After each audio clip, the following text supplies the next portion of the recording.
everyone.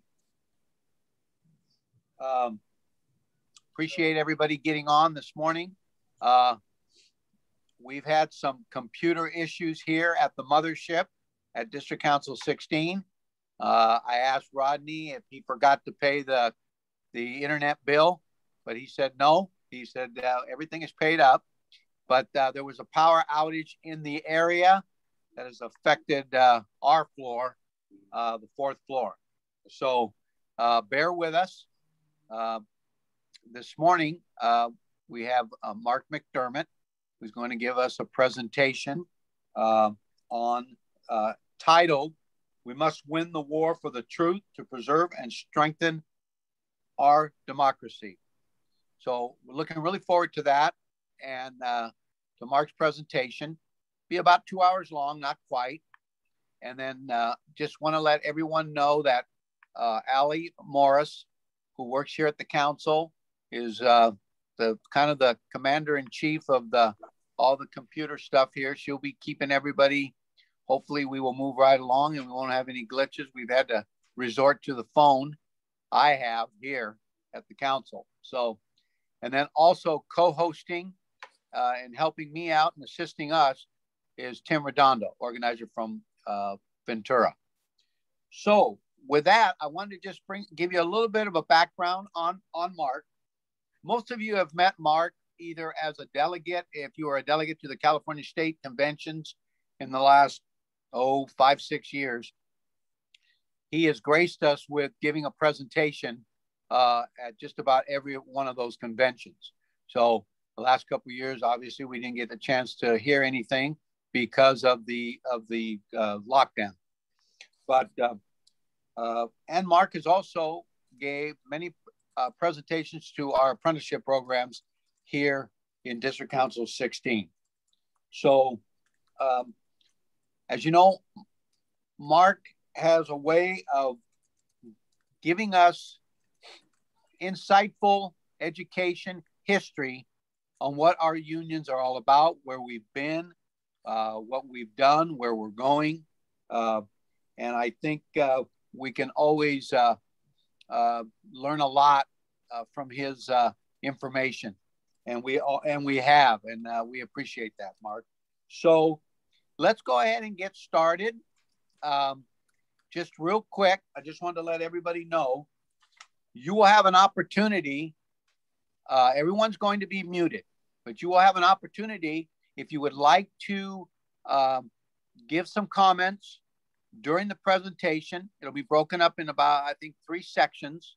And if you want to, anytime you can put in a comment in the chat box, and we'll be looking at these as we go through. And then at the end of the presentation, we will open it up to Q&A for anybody that would like to make a comment or ask a question to Mark. So without further ado, Mark McDermott. Thank you, John. It's great to be here today. Let me pull up my PowerPoint. It'll take just a second here. And then we'll get started.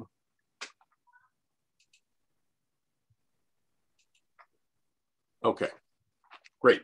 It's great to be here. I want to thank Rodney Goebbels and the DC-16 for the opportunity to present today.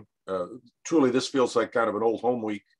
I counted them up last night. I've done 40 apprenticeship trainings for DC-16 locals over the past 7 years and have presented at the California Pipe Trades Convention, I think 4 times, maybe 5 times in the last 8 years. So I'm looking forward to coming back down to Southern California and starting up those apprenticeship trainings again when it's safe to do so. And Aaron Stockwell from the State Pipe Trades Council has said, well, Mark, we're bringing you to the 2022 convention. And I said, I'll be there unless there's some compelling reason that I'm not able to be there.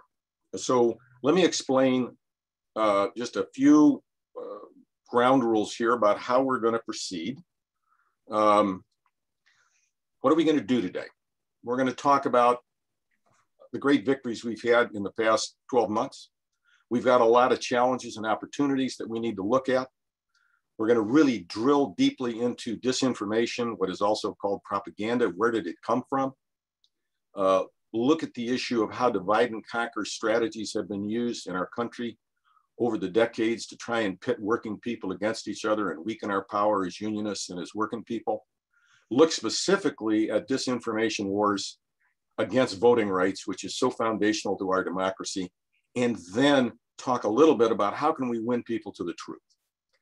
This is the first workshop of a two-part series.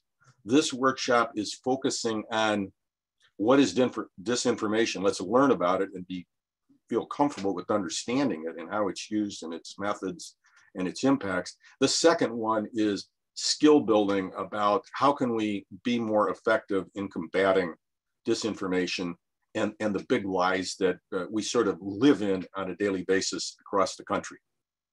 So why am I doing this workshop? Where did it come from? Between January of 2016 and March of 2020, I did about 225 events in 25 states across the country to 25 different international unions and their affiliates and state labor councils and various labor councils, regional, state, multi-state. And increasingly, the people in the audience would say the following: Brother Mark, my nephew has gone crazy. He talks this crazy shit every day about politics. And it's like, I don't know what in the world he's thinking. And other people would say, we got union members who are like, I don't know what's happened to them. The facts don't matter. Our last Thanksgiving turned into a screaming match and people were yelling at each other, and we're not going to Christmas this year. This is the first time in the history of our family we're not going to have everybody there for Christmas. And they were speaking with increasing upset and angst about, oh my gosh. And then they said, Brother McDermott, what do I do? And it's like, oh my gosh, there's a heavy subject. So I started giving them simple answers to begin with. And one thing I said repeatedly was, I never changed anybody's heart or mind by calling them a stupid, ignorant bigot. And if anybody in this room has ever succeeded doing that, come on up here and run this workshop. Well, nobody ever came up and took the mic. And I said, we can't be angry at people. We have to find ways to dial down the anger and dial down the tension and reconnect with each other as people and talk to our hearts, to each other's hearts, in order to open up people's minds again. But I realized my answers were inadequate and only partial. And so I decided after the 2020 elections to put this webinar together and to begin to spread it across the country. One of the first that I did was for the IBEW for the 4th district, which is 6 states in the mid-Atlantic region. And it went over like a hot knife through butter. And people were going, oh yeah, like, boy, did we need to hear this. I'm not saying that to brag, but to say that this webinar is being driven by participants in my events asking, what do I do and what is this all about? This is driving me crazy. So this is my humble attempt to educate people about disinformation wars and to begin to talk about what do we do about it. And I would ask you, if you think this event was valuable, I would love to talk with you about other places that I could do this. I donate all my earnings for my speaking fees to progressive pro-labor candidates and pro-labor community-based organizations and people in need. So this isn't about me making money. This is about me spreading what I call the union gospel. And I'm not trying to push any particular religion here, so don't be offended by that statement. So would love to talk with you afterwards if you find this of value. So let's get going. So let's look at our victories. The presidential election in 2020 was the highest turnout in 120 years, highest percentage turnout in American history. We elected a pro-union president and Congress by extremely narrow margins. We expanded voting rights. We beat back repeated efforts to try and make it more difficult to vote, which is called voter suppression. There were 60 lawsuits that were filed in federal and state court. We won all of them except one small one in Pennsylvania. There was an incredible amount of solidarity across states. I'm up in Washington State, and probably half of my friends and family members were making phone calls and writing postcards and sending emails to people in battleground states. We couldn't go there and campaign because a lot of us, in my case, are older, didn't want to risk COVID. But it was like, we have to help our brothers and sisters in other parts of the country because this is a national fight. We knew we were going to win the elections in our state, but we're part of a national movement and part of a national effort to strengthen our democracy. And last but not least, we won two huge victories in Georgia that gave us an opportunity to hopefully push major pro-labor and pro-worker and pro-people legislation through Congress. So looking at this slide, on one side, you got people talking about voting rights. We need to expand voting rights. And then the other is people in America claiming the elections have been stolen. It's like, it's schizophrenic that the American people are deeply split. And how do we talk to people on the other side of this divide in a way that we can bring greater unity and understanding that strengthening our democracy and strengthening our rights to vote is critical to not only our democracy, but building a stronger labor movement. And as Ruth Bader Ginsburg once said, fight for the things you care about, okay? And I say, we have to expand our voting rights. We've had all male voting in Washington state now for, I think, 12 years, 13 years. We got to fight for the truth, but we got to do it from a place of love and not hatred and anger. We got to dial down the tension in the country and bring civility back so that we can disagree, but we don't have to be disagreeable when we disagree. We have to fight the relentless efforts to divide and conquer us. And last but not least, we need to understand disinformation wars and propaganda and how it's being used and its impacts that are so negative in our country. Well, let's remember that the 2020 election was actually extremely close. Joe Biden, a pro-union, pro-labor candidate, won by 7 million votes, but that's not how the election is decided. As you know, it's decided in the Electoral College. Well, Donald Trump in 2017 won 3 states, Michigan, Wisconsin, and Pennsylvania by 77,000 votes. That put him in the White House. Joe Biden won Arizona, Wisconsin, Georgia. I'm blanking on the other state at the moment here. Oh, and one congressional area in Nebraska, he won them by 65,000 votes. 66,000 votes in those key states, if they were spread out, Donald Trump would still be president. So I say to everybody in this room, the fight for voting rights and to strengthen our voting rights is critical to our democracy, but also to our labor movement and the ability to advance more pro-labor, pro-worker legislation. I love this picture. I've got a 3-year-old grandson downstairs because we've been running a daycare center here for months during the shutdown. But I emphasize that children are born to love. They have to be taught to hate. Children are not born coming out of the womb and going, well, I guess I got to start figuring out how to hate people. It is something that is taught. And I want you to hold that idea in your heart and minds as we go through this and look at this next quote.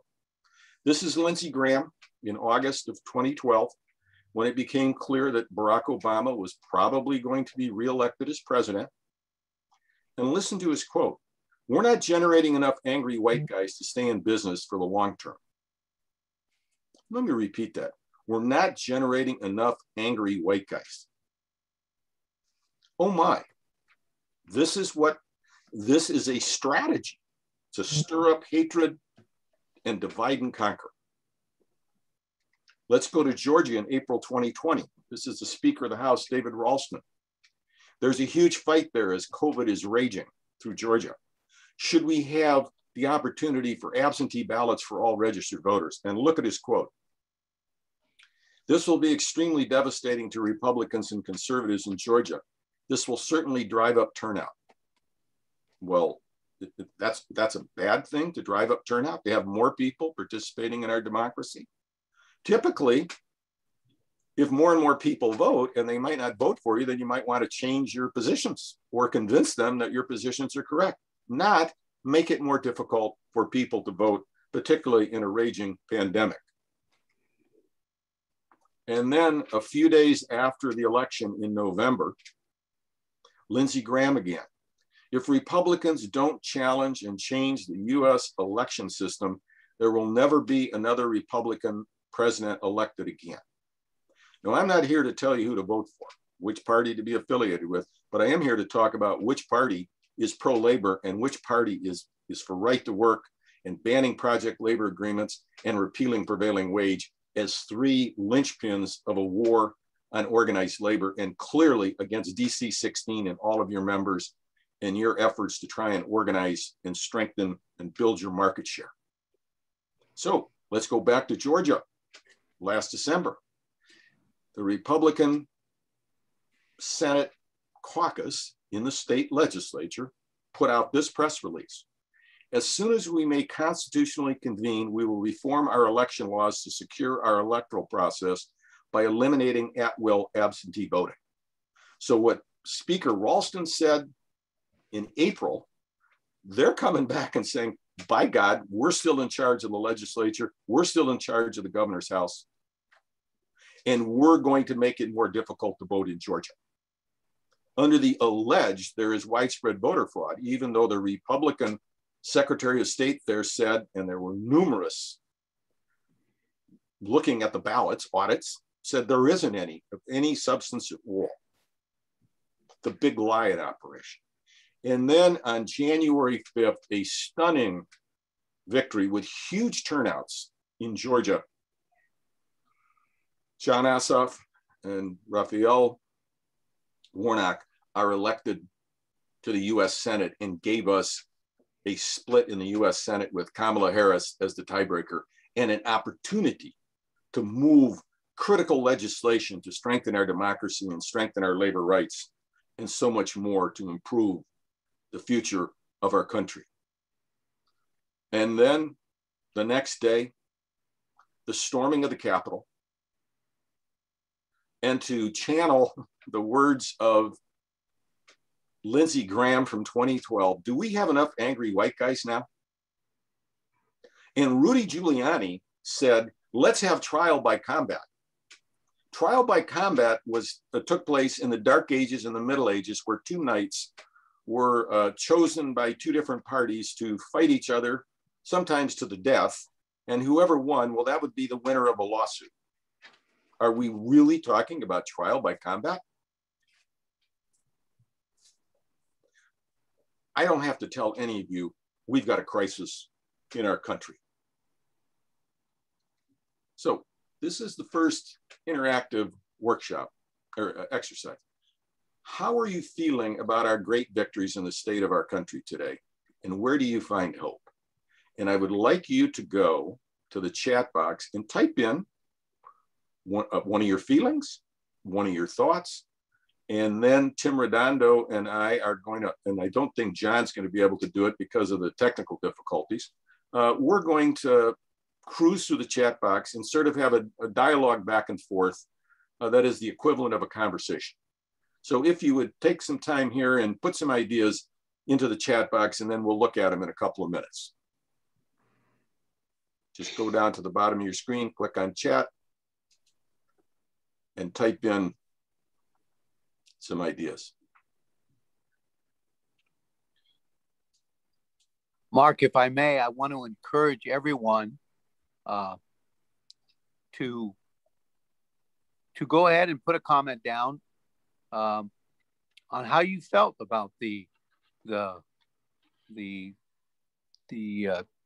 Capitol invasion, as I refer to it.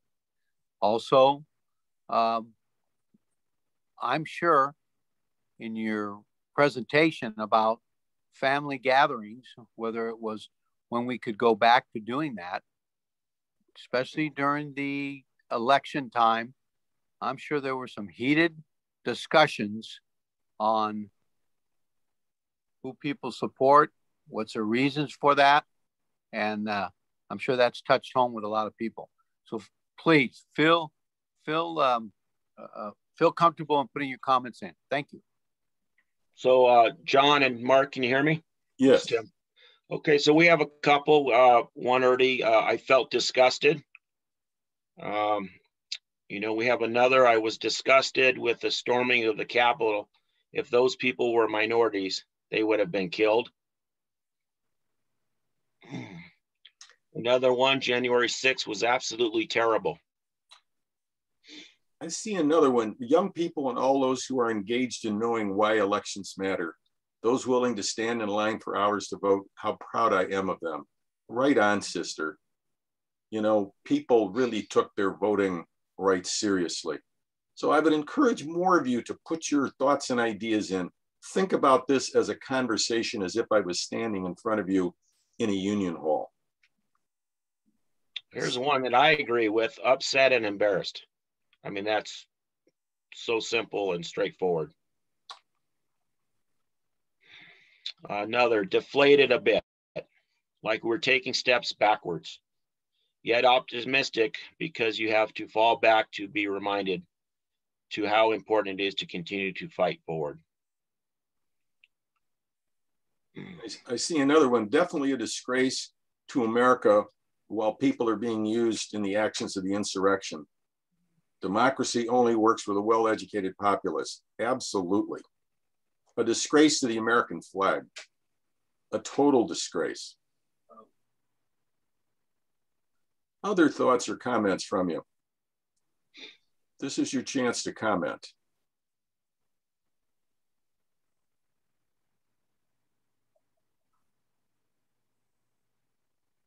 And where do you find hope? I've lost friends over these presidential discussions. I empathize with you, brother. This is hard. This is painful. Shocked that my fellow Americans would act this way. Divided and unable to meet common ground. Yes. If we can't find common ground, we're going to be at each other's throats and weaken our movement, weaken our country, weaken our democracy. Very un-American. Hope is an empathy. Spot on, brother. How about a few more comments and then we'll sort of sum up and move on to the next body. Unbelievable. Our police didn't take control of the situation as soon as it started. Yes.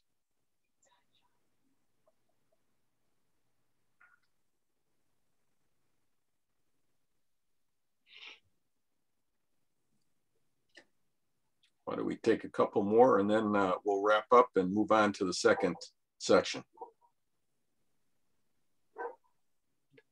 Embarrassing as an American. I like to believe that America is one of the most progressive countries in the world. It's our job to make it so, if I may add. I've never seen so much hate among the American people during the Trump presidency. Disappointed that these people can spread crazy better than we can spread our good word. That's one of the reasons for this webinar today, is to help us begin to figure out how to be more effective in spreading the truth and combating these systematic lies.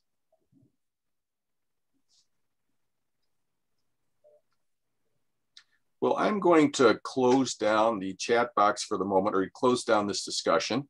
And let's move on to the next section. But I ask each and every one of you, as we're moving forward, to continue to put your ideas into the chat box. So by late January, there's a national poll. There's multiple national polls that show a huge division in the country about whether or not Joe Biden's victory was legitimate.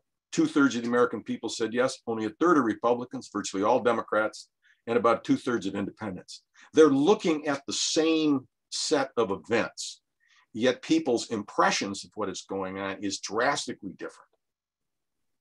Well, how can this be so different?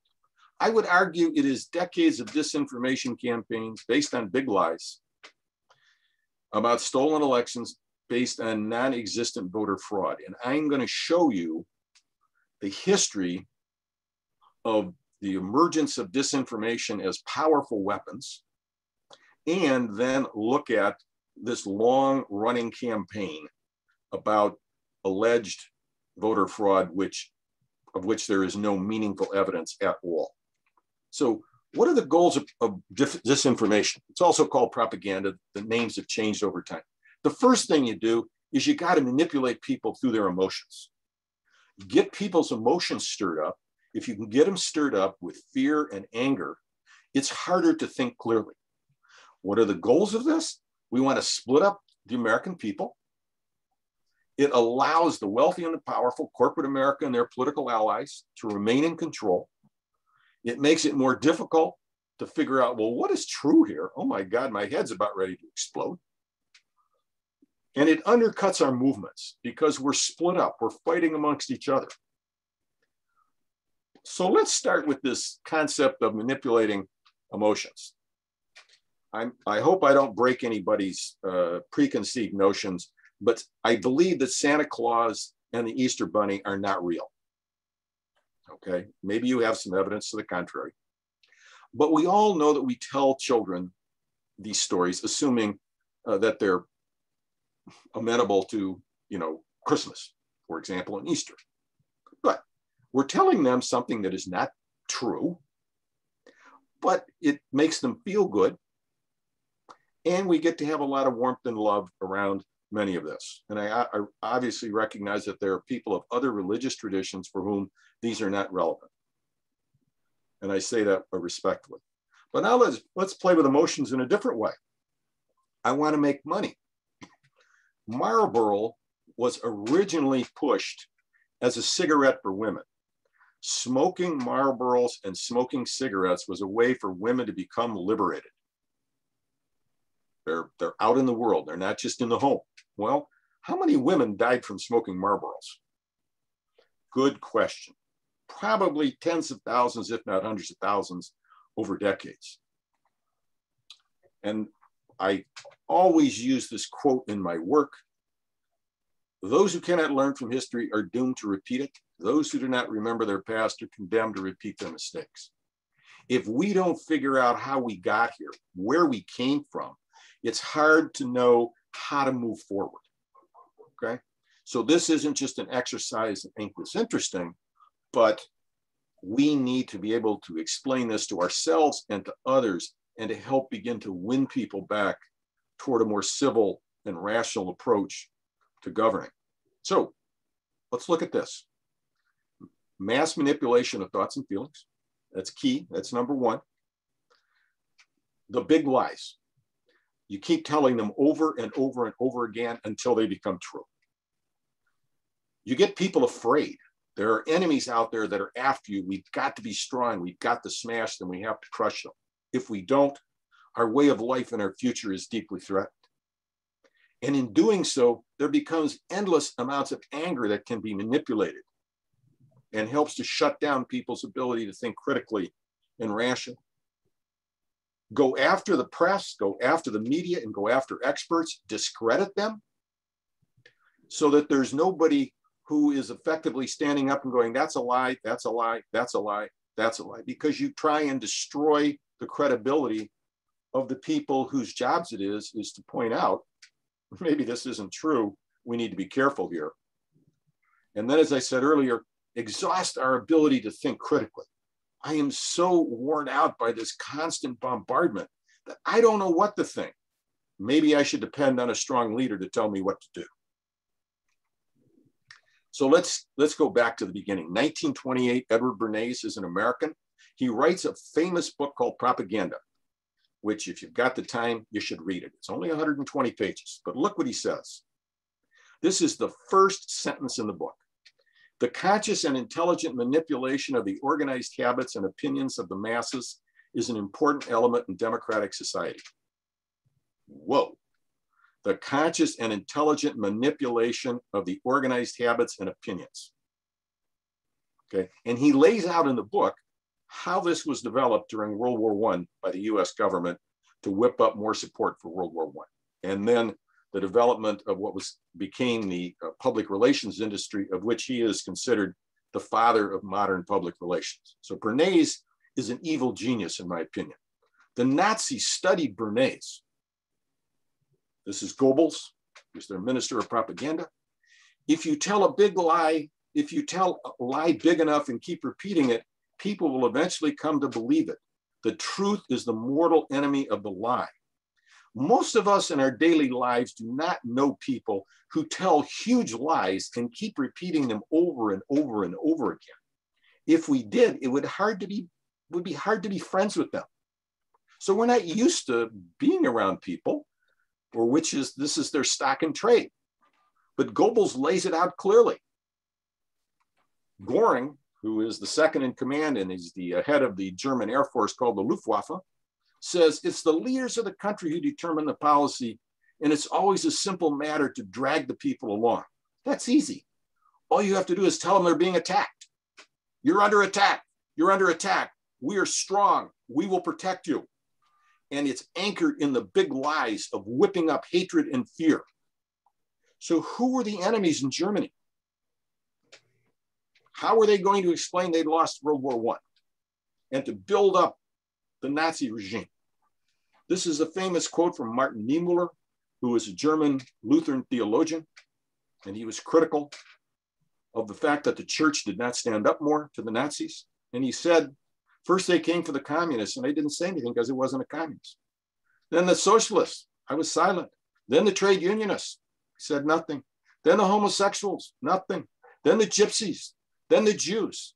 And then one day they came for me and there was no one to speak for me.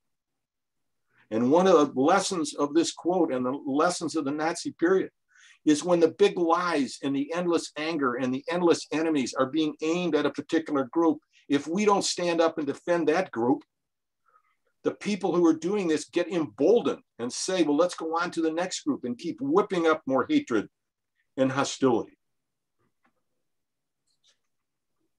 And of course, the Jews were the primary target. They were not the only target. But I don't have to go into what happened, obviously, the Holocaust. But this is one of the most important points I want to make. Albert Speer was one of the architects of the German economic miracle. And at the trials at Nuremberg after World War II for the war crimes, one of his quotes was, "We were the first dictatorship which made complete use of all technical means. Through devices such as the radio and loudspeaker, 80 million people were deprived of independent thought." There is a powerful statement. What did the Nazis do? They used the radio, which was new, loudspeakers, which were new, and airplanes, which were relatively new, to allow Hitler and his top people to speak directly to the people and bypass the press and bypass experts, and they could develop a personal relationship. And the Nazis said, radios are relatively expensive, so let's mass produce cheap radios that just have a few stations, and one of them is going to be the Nazi station. And so in very few years, the vast majority of German families had radios and they were tuning in to the Nazi channel and listening to Hitler and Goebbels and Göring. And he's talking to them directly in their own home. It is a personal relationship with nobody in between going, hey, that's a lie, that's a lie, that's a lie. And think about the use of Twitter today and Facebook, ways to bypass the press. But I get ahead of myself. Then Goebbels, again, one of the evil geniuses of the 20th century. Propaganda works best when those who are being manipulated are confident they are acting on their own free will. Wow, what a statement. Can we figure out a way to manipulate the actions and thoughts and habits of the people? I'm channeling the quote of Edward Bernays from 1928, and convince people that they're doing this on their own and that they're not being manipulated.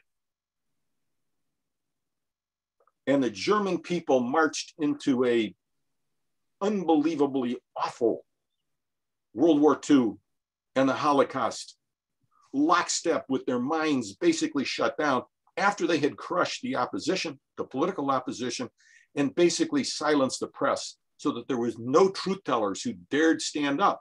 Otherwise, they were off to Dachau or to Auschwitz or to the concentration camps. Let's move this forward to Soviet Russia and now to modern Russia. Garry Kasparov was a former world champion chess player, and he's a famous dissident in Russia. This is in 2016. This is under the Putin regime. The point of modern propaganda isn't only to misinform or push an agenda, it's to exhaust your critical thinking to annihilate the truth. I've just given you an 85-year history of the origins of propaganda and how it works. Okay, wait a minute, Mark, you're like getting off the rails here, you know, like propaganda is only, and disinformation is only run by Nazis and communists and dictators. Come on, this doesn't happen in democracies, right? Well, here's 3 examples of American disinformation campaigns. Cigarettes don't cause cancer. Those of us who are old enough to remember this fight back in the 50s and 60s. Climate change is not man-made or real. And trickle-down economics is good for workers. How has that been working for the last 40 years? But that disinformation camp of trickle-down economics is still being used today. Okay, enough of me talking. I want to ask you, what disinformation campaigns have you lived through or heard about? Let's list them.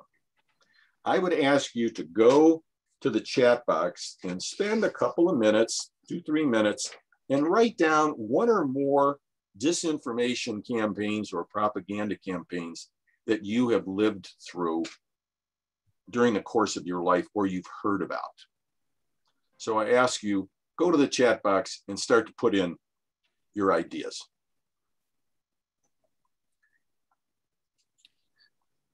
Again, thank you, Mark, for bringing some realism to everyday concerns.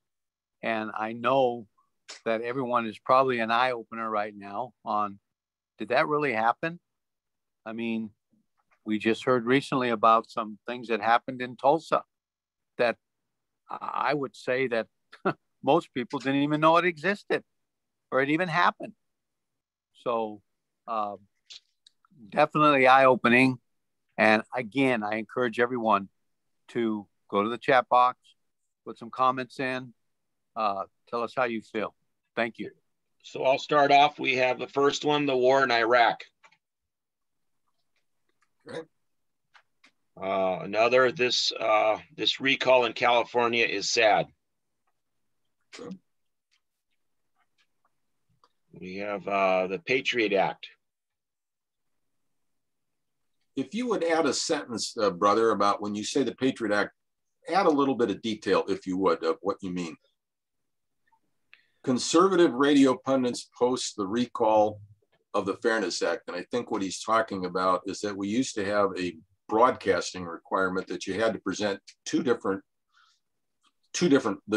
sides or more of a particular debate, and that was repealed in the late 1980s.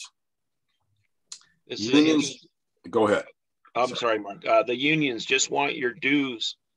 They don't care about you. We hear that quite a bit. The unions only want your dues. Yeah, they're an anti-worker organization. COVID is a hoax. COVID is a hoax.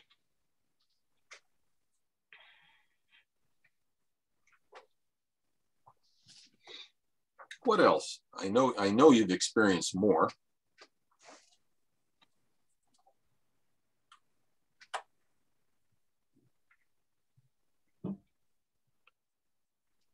Trump's Muslim ban. The Muslims are our enemies.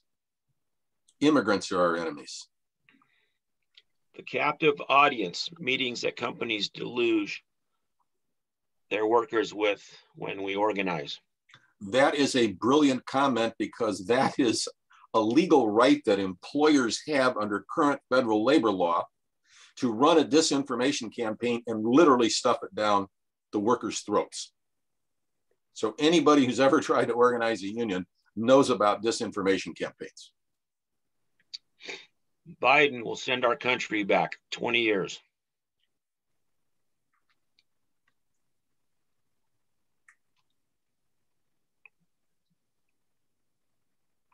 Ballots lost in Florida during the Al Gore election after he was announced winner there. Hanging chads. Wow.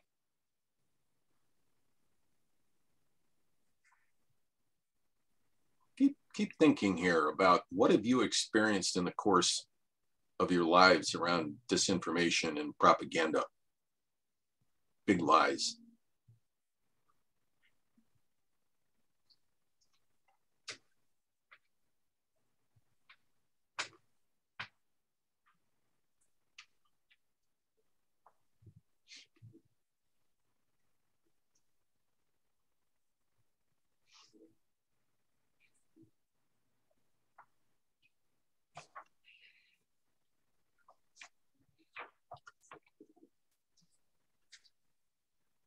Couple more. Anybody want to share?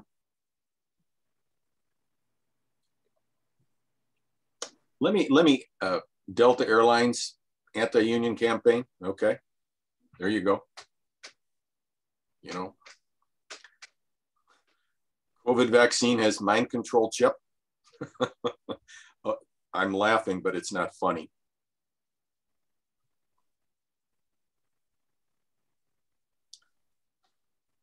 Let me add a few more that have come from other workshops.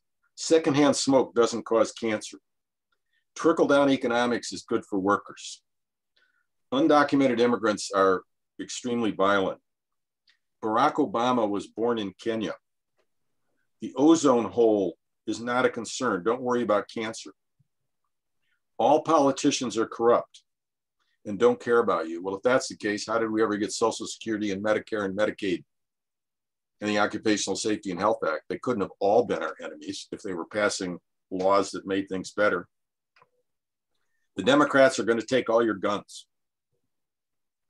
And teaching American history, which leaves out the role of organized labor and working people, and to sort of add to what John Ferruccio said about Tulsa. I've been an amateur historian for decades. It wasn't until 2010 that I read a book about what happened in Tulsa. It was erased from history, just like the role of organized labor is largely erased from the histories that are taught in high schools. And when I do the workshops for your apprentices, I ask, the people ask, when I tell them the story of organized labor, they say, how come we don't know this? Why didn't they teach us in high school? And I say, I got my answer, but what's your answer? And people start yelling, they don't want us to know. I said, hello, I agree with you. So I think the point of this exercise is that disinformation campaigns are a part of the world in which we live today. And we need to be able to spot them and then figure out, what do we do about it? How can we be more effective? So let's move forward into the present here. I want to talk about divide and conquer and how it's being used, how it's been used over time, and when we've been successful and when we've not been, and then tie it to voting rights. W.B. Du Bois in the late 1940s said probably the greatest and most effective effort toward interracial understanding among the working masses has come through the trade unions. Okay? There were still some unions that weren't allowing African Americans to be members. That's a true statement. But he still could say that labor is doing more to try and bring working people together and find unity across one of our great divides, which is the racial divide. But look at the counterattack and the disinformation campaigns of the 1940s called Right to Work. That's been mentioned a couple of times here. Vance Muse is the founder of that movement. From now on, white women and white men will be forced into organizations with Black African apes, and they will have to call brother or lose their jobs. There's nothing vague about this. This is an explicit and deliberate attempt to whip up racism, to say that Black people and people of color in general are our enemies if I'm white. They are stealing something from us. They are bad for us. It fits very well into endless big lies, endless enemies, endless anger, and then we got to do something about it. And what do we have to do? Try and destroy the labor movement that's trying to build a multiracial working class movement. So let's go into the 1960s. Voting, the fight for civil rights, women's rights, the anti-war movement, the environmental movement, and more. There is an upsurge. There's a wave of strikes, both in the private sector, but also a wave of illegal strikes by public employees demanding the right to organize, which they had not won. Of course, and Dr. King was killed in the illegal strike in 1968 in Memphis, Tennessee, which the workers won and won the right to a union among the sanitation workers. But let's start to look at, again, this issue of divide and conquer. President Nixon, one of the great dividers, I would argue, this is one of his advisors in 1970. Voters are basically lazy. Reason requires a high degree of discipline. The emotions are more easily aroused. If I can whip up your anger and whip up your fear and whip up your contempt, I'm going to be able to manipulate you more effectively. It is harder to get to people and sit down and have a reasoned, thoughtful, fact-based conversation about what's going on here. It's easier to get you whipped up to where you're not thinking clearly. And Spiro Agnew, who was eventually forced out of office, he was Nixon's vice president. How's this for a quote? Dividing the American people has been my main contribution to the national political scene since assuming the office of vice president. The idea that anybody would get up in public, and these are all documented quotes that I'm giving you, and say, the best thing I've done in this country is to split up the American people. No pulling punches here. And by 1974, as corporate America is launching its massive decades-long counterattack against working people and against our democracy, following the Powell Memo of 1971, which laid out the grand strategy about how to reassert corporate domination of economic and political life. This is from Business Week in 1974. It will be a hard pill for many Americans to swallow, the idea that doing with less so that big business can have more. Nothing in modern economic history compares to this selling job.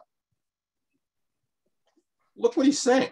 Hey, we want the wealth and increase in income to move up to big business and to the wealthy and the powerful. And we got to convince the American people that this is a good thing. Well, that's called trickle-down economics, okay? And they're laying that out 47 years ago. This is our strategy, and along with it is a systematic war against our voting rights. Paul Weyrich from the Heritage Foundation, which is instrumental right now in pushing voter suppression laws across the country. They've been at it for a long time. He says, I don't want everybody to vote.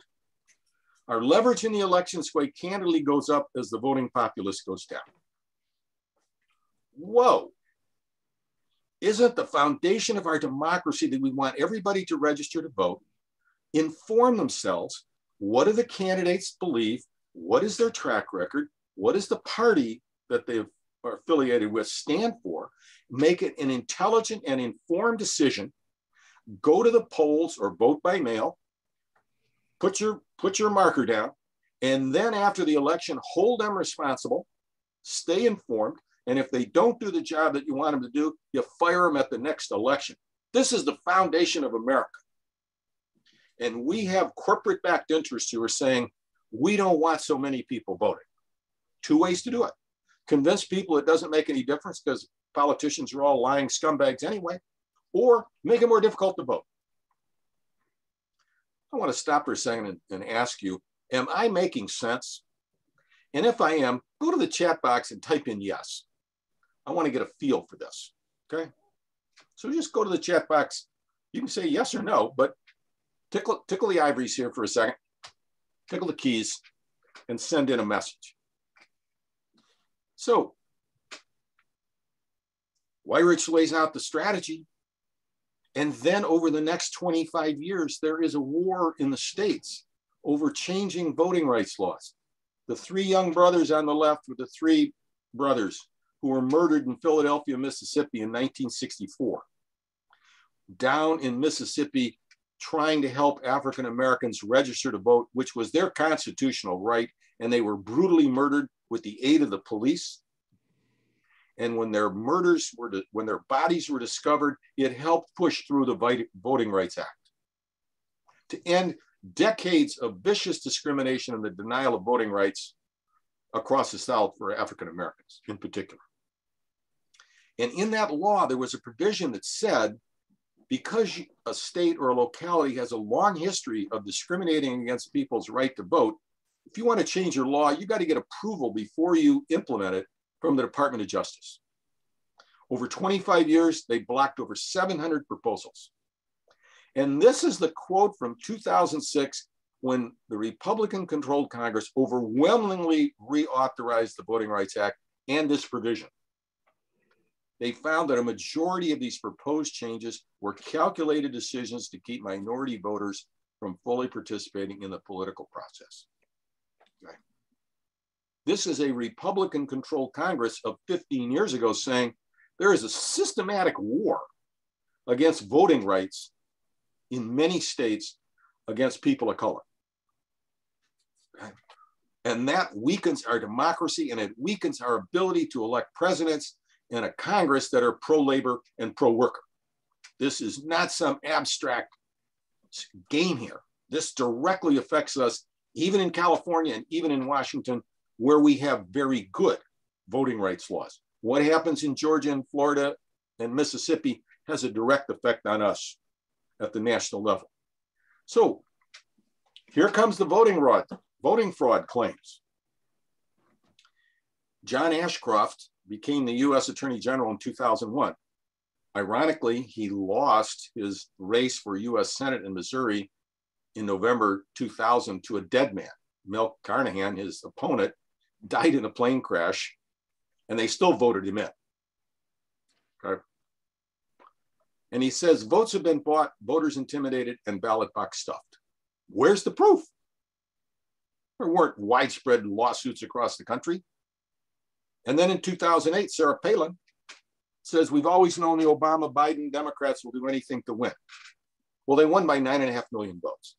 But to channel Joseph Goebbels, if you tell a big enough lie, loud enough and long enough, it begins to sound true, regardless of whether or not there's any evidence to support this.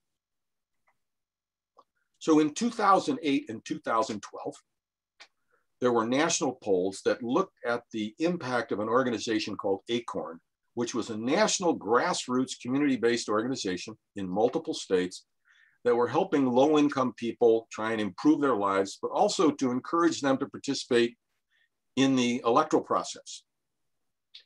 And in 2008, 52% of Republicans believed that ACORN helped steal the election.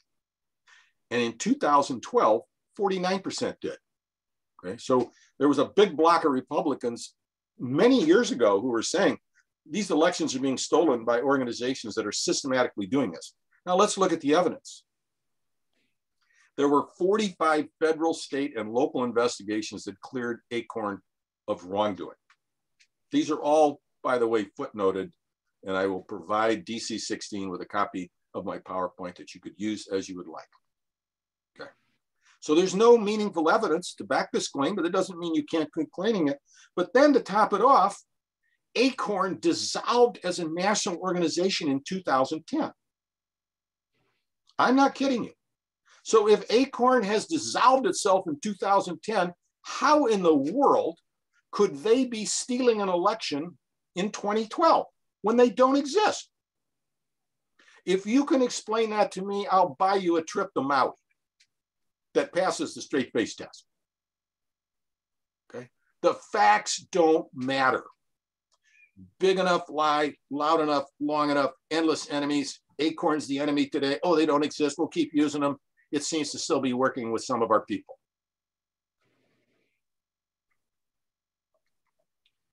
And then as this big lie of voter fraud, keeps being hammered and hammered and hammered, a lot of states that are more conservative and more anti-union begin passing increasingly restrictive voting rights laws. The light-colored states, they do it by 2012, and the dark-colored states by 2016. So this long-term war of alleged voting fraud and stolen elections is not new. It has been going on for many years. And voter suppression has been going on for many years, which helps to create a Supreme Court in which we have an anti-union majority on the Supreme Court. And for those of you who represent any public sector workers, you can remember in 2018, when the Supreme Court issued the Janus decision, which made it right to work in all 50 states in every locality in the country with no change in the US Constitution and no change in federal law. They wiped out 40 years of worker rights and union rights. Boom, done. This is a serious war. So let's look at these disinformation wars now. I've showed you the historical precedents and where it came from, but now let's look at whether or not it's being used today. Steve Bannon, this is a direct quote, "The Democrats don't matter. The real opposition is the media, and the way to deal with them is to flood the zone with shit." This is a direct quote. We're going to bury people with lies.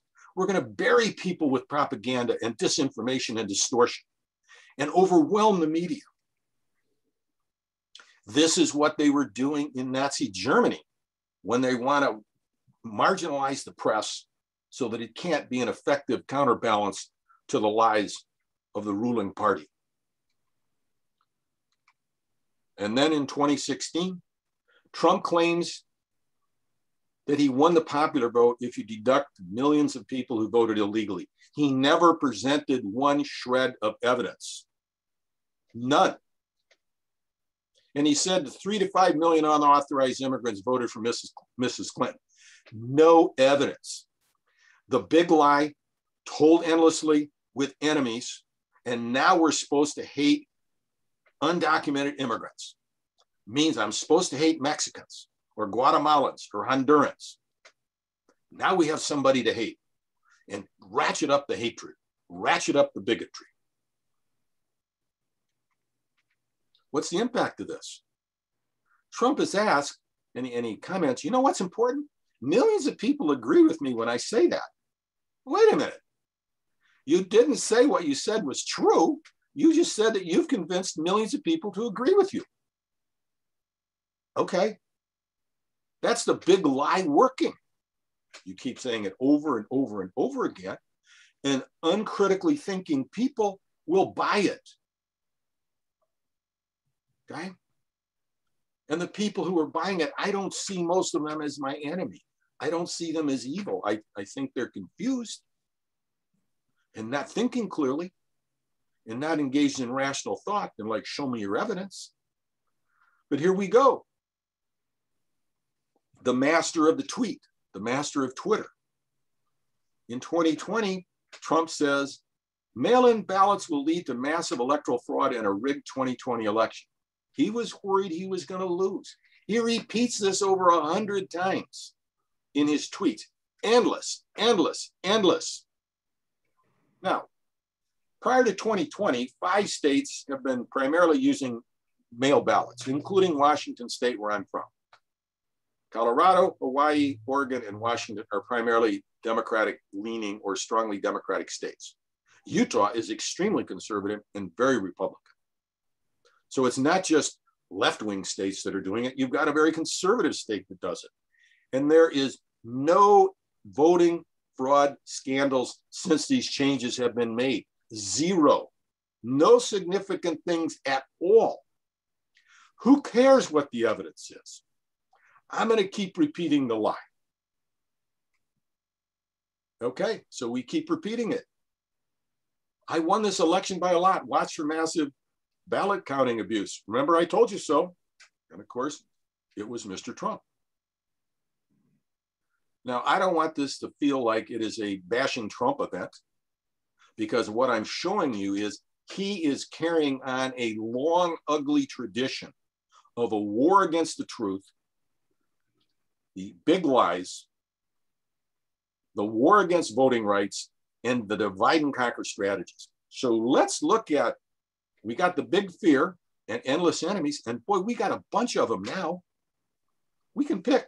Well, the people who steal elections, the people who make you wear a mask, Muslims, undocumented immigrants, violent Mexican drug dealers, LGBTQ people, Unions, you know, these greedy, overpaid unions, corrupt union leaders. Oh my God, they're wrecking America.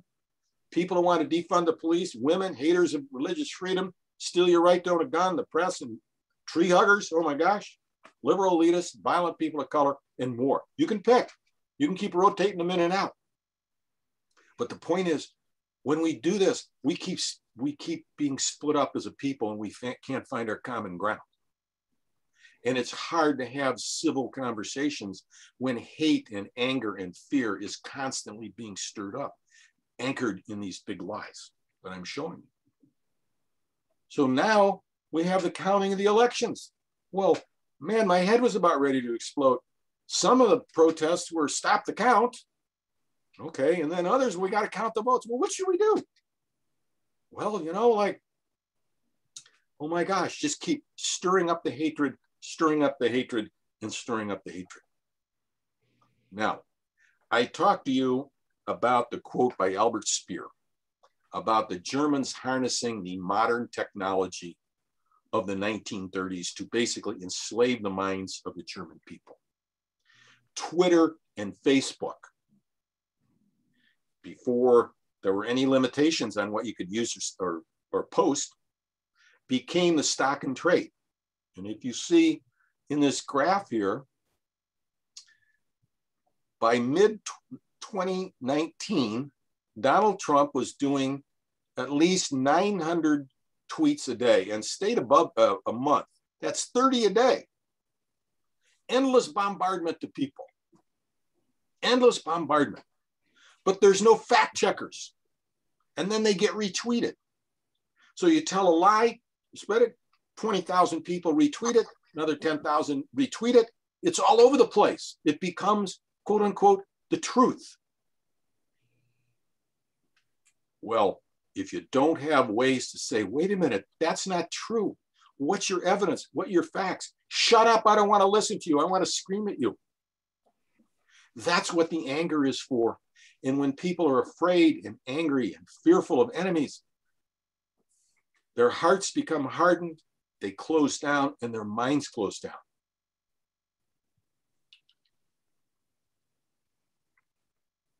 And I'm sure that every one of you has had some kind of experiences like this in the course of your family life, or in your union, or in your community, or your church, or with some friends.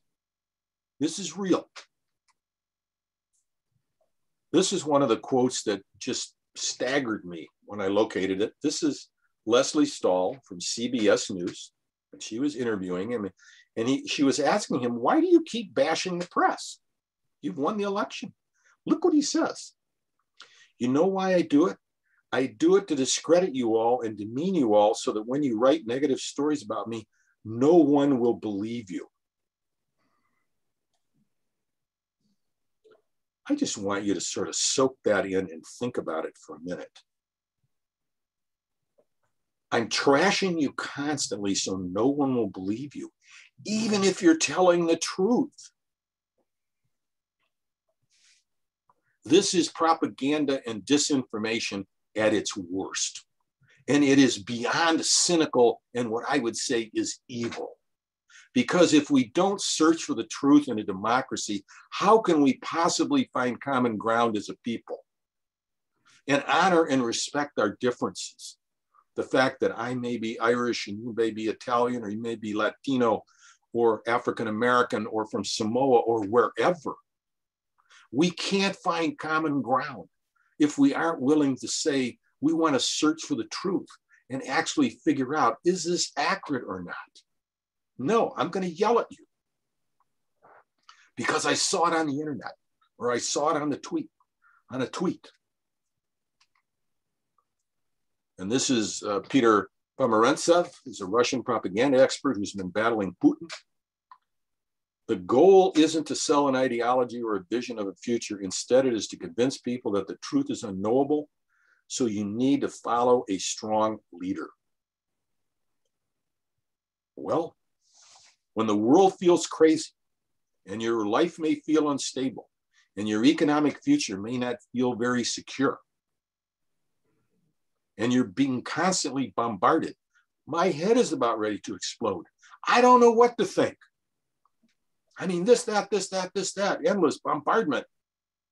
I need somebody who's strong, who I can lean on and will protect me. Okay? This is the method of authoritarian leaders in both democracies and ones that tend toward, more authoritarian and dictatorial rule. But this is a struggle, I would argue, we have going on in our country. And if we don't understand this, and understand that this is not the rantings of crazy people, but this is strategically being done. Mr. Trump's quote to Leslie Stahl made it perfectly clear. I know exactly what I am doing as I do this. And we suffer the consequences of it. And then again, as I said, as Pomerantsev said, and I've said earlier in this presentation, the goal is to annihilate the truth. And on January 6th, we had what I would consider one of the most disgraceful episodes in American history, profoundly troubling. I could hardly watch it on TV. I thought, this is the America that I grew up to love and I still love? And we're under siege by people who are trying to stop the most sacred thing we do in this country, which is elect the president of the United States? And 147 members of Congress voted to overturn the election results. They had no evidence. They had no evidence. Who cares?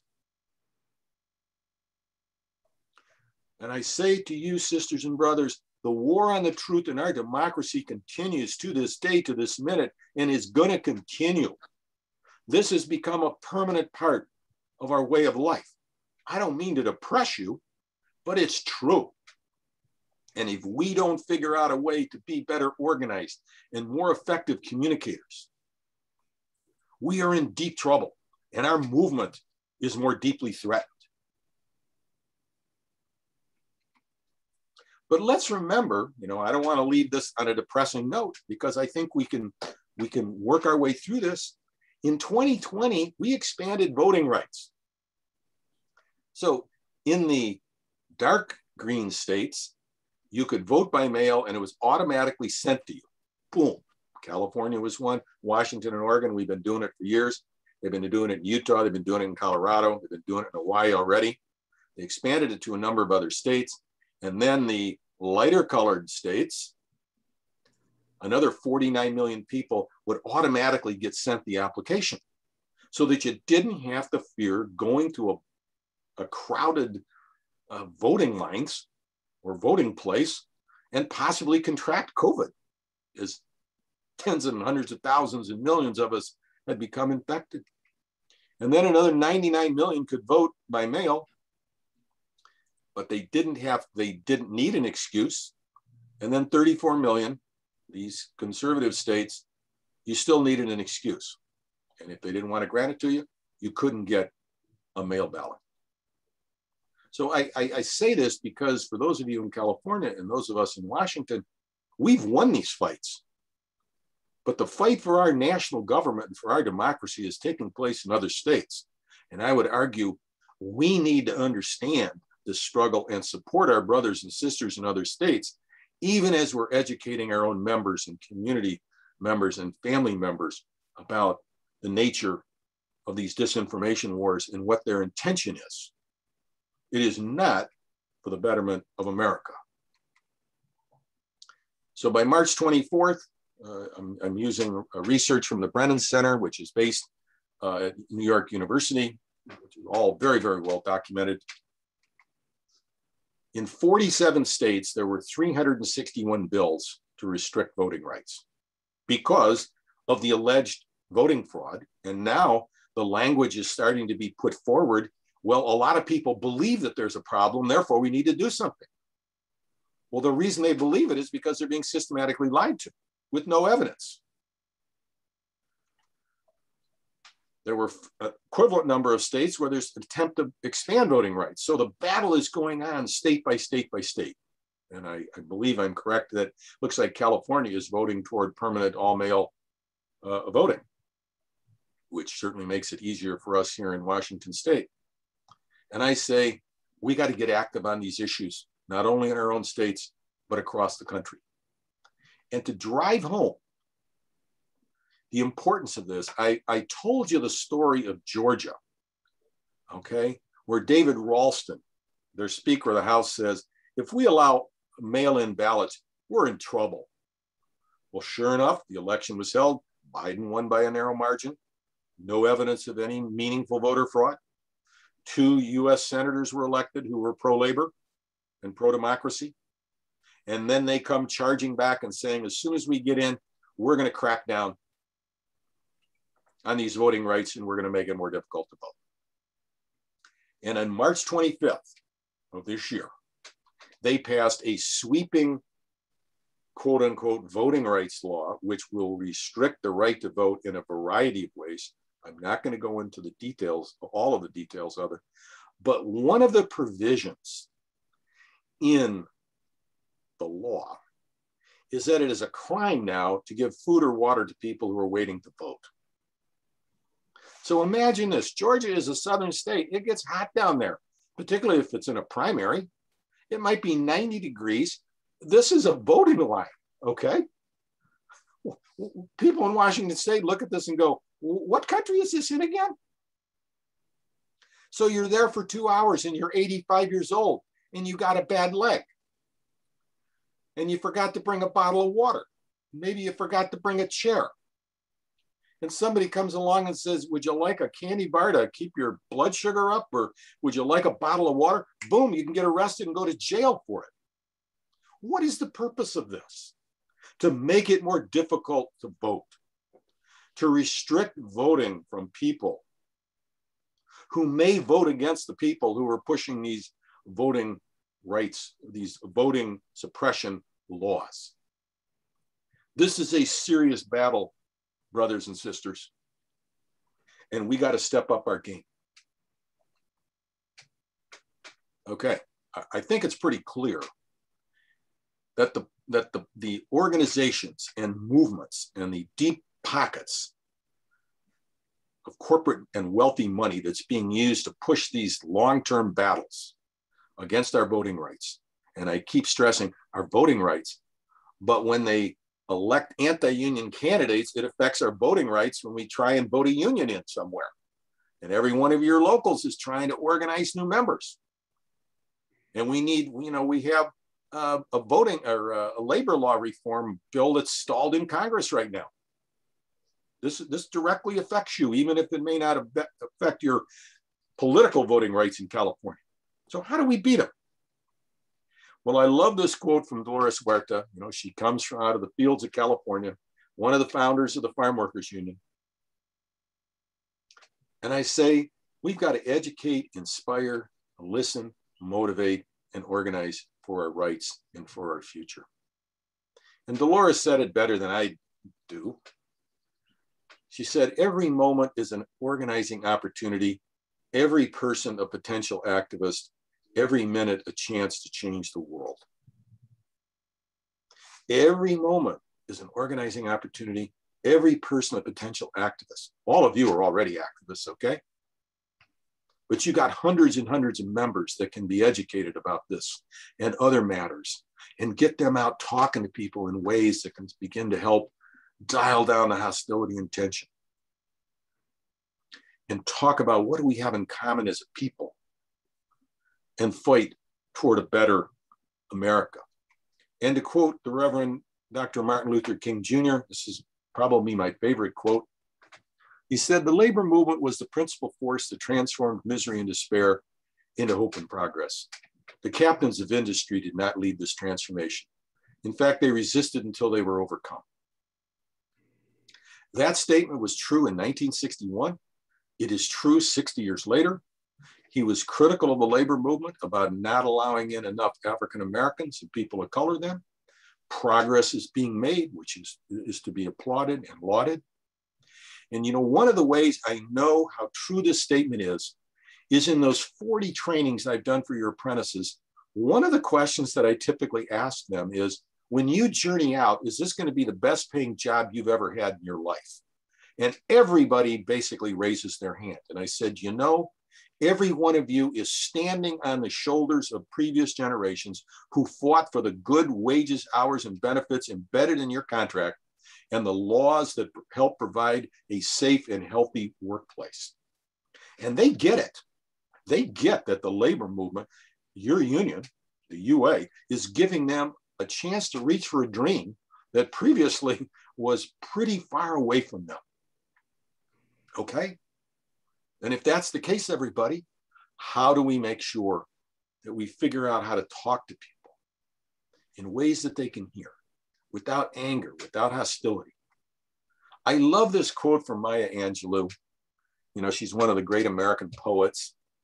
People don't always remember what you say or even what you do, but they always remember how you make them feel. I use a quote of my own. I think I made it up. Probably somebody made it up before I did, but it says, no one cares how much you know until they know how much you care about them. People want a heart connection. They want to feel like I care about you, which I do, and that you care about me, and that we care about the other people that we're talking to, touching their hearts to reach their minds and to help them change the way they're thinking that might be not good for them or good for anybody. So how do we win this war for the truth? I say we need to build a big and growing movement of skilled, respectful, empathetic, loving, kind, listening, determined, and persistent truth tellers. Okay? Each one of those words is important. I respect you even though I disagree with you. I'm empathetic to the struggles that you have. I actually care about you. I'm going to be kind even as I disagree with you, but I'm going to be willing to listen to you so that you feel that I care about you, so that I can better understand where you're at. But I'm going to be determined. I'm going to persist doing this. I'm not going to give up, but I'm going to do the best I can to tell the truth as I understand it and be armed with as much evidence as I can when the opportunity moves to, well, let's think about a different way of looking at a problem or problems that we share. So how do we do this? We're coming close to the end of this workshop, and we're going to have an interactive exercise, but this is where I'm sort of laying the foundation for the second workshop about the skill building to be more effective in talking with people in this age of disinformation and propaganda and big lies. We must be willing. We got to learn how this disinformation works. I hope that this has been a valuable educational experience for you. Okay. Secondly, we got to have open hearts and minds. We can't, in my opinion, write everybody off because you've lost your mind. There are some people who are intentionally pushing stuff that they know to be lies. They're not my target. I am wanting to talk to and try and influence people who have bought some lies, but I don't think in their core are bad people. And again, listening respectfully and patiently. Can I find some common ground with this individual or group of people? Look for that common ground. What do we share in common? The hopes and dreams for our kids and our grandkids, and for a stable economic future for ourselves, and to be able to live in a community that is healthy. And critically, not to lash out in anger and with contempt. Like I said very early on, I never changed anybody's heart and mind by calling them a stupid, ignorant bigot. Sometimes I really feel that way and I just want to blow their heads off, but that won't move anybody. The conversation is over and I've lost a chance to move somebody. And most importantly, to acknowledge our common humanity. It's similar to finding our common ground. We're all people who love our kids and our grandkids and our extended families. We want to live in a healthy community. Is where America is at a place that feels good and comfortable around building a better future for those that we care about? And of course, finding issues to work together on. And obviously within a union, you've got a starting point of you want better hours, wages, working conditions. So this is the end of the formal presentation. It's laying the foundation for that second workshop that I am currently working on. But I want to ask you as we move to a wrap up, and then we'll open up the mics to people to share comments verbally. We were going to do a poll, but I think the poll function is somehow malfunctioning. Is that correct, Allie? I think we might have it back now. Okay, let me go ahead. Why don't you pop the poll up? Did you find this workshop useful? I'm not looking for false compliments, but it's very helpful for DC16 and me to get a feel. And please, I hope everybody will vote. We got to practice voting all the time.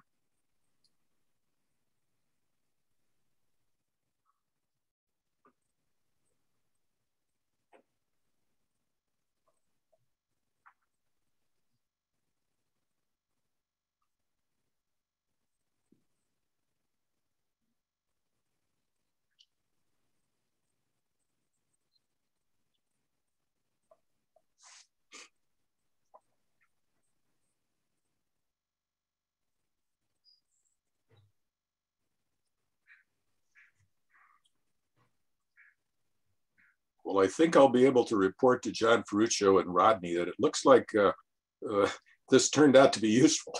Thank goodness. Pardon my laughter here. I'm being a little silly. Well, why don't we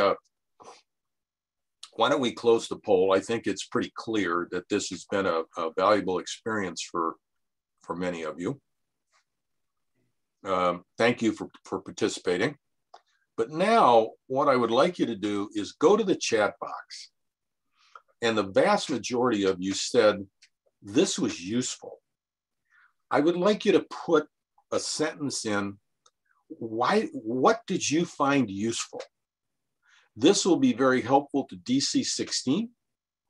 It's going to be very helpful to me to continue to improve my work because this work is relatively new. So why don't we take 2 or 3 minutes, put some comments in the chat box. Then we'll have this back and forth a discussion like we've been having with Tim and me. And then we'll open it up for, for a conversation where voices can be heard. And the last thing in the chat box, if you're interested in attending a workshop about how to defeat disinformation, the skills, would you write in yes and your name? Just want to get a feel for that. So why don't you spend a little bit of time in the chat box, and then we'll look at the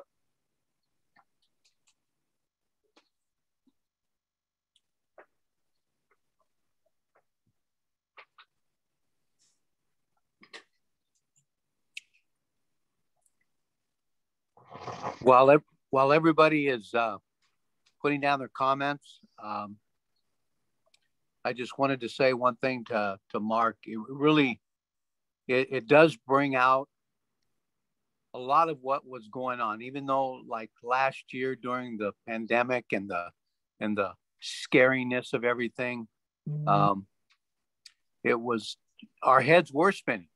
I think there came a point, and I know I shared this with a few colleagues and family members, that after a while, you just didn't know what to believe. You just felt like, you know what? I don't know what's happening here. I'm scared out of my mind, not only for me and my family about this pandemic, not only just catching it or being around people, what's it going to do to our nation? And then depending on what channel you were watching or listening, because we were pretty well glued to our TV sets, I think there came a point where we just had to turn it off for a while and just kind of collect ourselves and just kind of say, you know what, maybe, without getting too spiritual here, maybe it's just time to reflect and do a little prayer and just say, God, help us through this. But it's a really, really unfortunate world that I think we live in right now, with so much, I hate to say the word hate, but it's unfortunate. And I think one of the key things to what Mark has to say in his presentation, it's something that we live by as organizers in the organizing department, is a big key is listening. Hear what people have to say. Mark puts in his in the presentation, be respectful, be patient. It's tough to hear a lot of things about what people feel about in the union or what's affected them. But it's a key to finding out how people feel. And then, from there, hopefully, learning from something like that. So we appreciate all your input. We're going to give it a little bit more time for everybody to put stuff down. And then on Allie's and Mark's command, we will open that up to Q&A. Thank you. Thank you, John. So Tim, why don't we just sort of alternate, and I think people can open up, can people who are not co-hosts, can they open up the chat box and sort of see what people are saying? I'm not sure the answer to that. Yes, they should be able to. Okay. So voter suppression at its worst, great quote, really brings attention to the lies the opposition tries to feed people and allows us to know why our opposition feels they're right. Somebody said they'd like to attend another workshop. Tim, are you there? Yeah, I'm here. I just unmuted. So okay. You want to alternate on these? Sure. Okay, so I believe you left, I found the history of your lesson was great. The next one is great history lesson. Sean from 230 says he'd like to attend another workshop. How about you do the next one? I don't know why we're on different. Good to understand the history of the BS from Michael Lopez. Gotcha. A great history lesson as a comment in the chat.